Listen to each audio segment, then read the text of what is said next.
Ramjhula hit and run प्रकरणात नागपूर पोलिसांना मोठा धक्का बसला। या प्रकरणातील आरोपी रितिका मालूची सुटका करण्यात आली आहे। पोलिसांनी तांत्रिक बाबी न पाळल्याने न्यायालयाने तिची अटकच बेकायदेशीर ठरवली आहे। 24 फेब्रुवारीच्या रात्री दारूच्या नशेत मर्सिडीज कार चालवताना 2 बाईकस्वारांना रितिका मालूने चिरडले होते।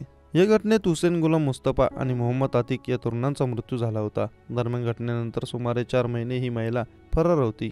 त्यानंतर तिने 1 जुलै रोजी पोलिसांसमोर आत्मसमर्पण केलं, मात्र तिची सुटका करण्यात आली आहे।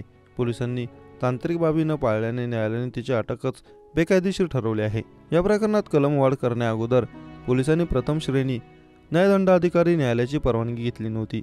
या कारणामुळे रितिका मालूची प्रथम श्रेणी न्यायदंडाधिकारी न्यायालयाने सुटका केली आहे। नागपूरमध्ये 4 फेब्रुवारीच्या रात्री दारूच्या नशेत मर्सिडीज कार चालवताना या महिलेनं 2 तरुणांना चिरडलं होतं। या घटनेत त्या दोघांचाही मृत्यू झाला होता। हुसेन गुलाम मुस्तफा आणि मोहम्मद आतिक अशी या प्रकरणातील मृत तरुणांची नावे आहेत। नागपुरातील रामझुला येथे ही घटना घडली। दरम्यान घटनेनंतर ही महिला 4 महिने फरार होती। त्यानंतर तिने 1 जुलै रोजी पोलिसांसमोर आत्मसमर्पण केलं, मात्र तिची सुटका करण्यात आली आहे। न्यायालयाने तिची अटकच बेकायदेशीर ठरवली आहे।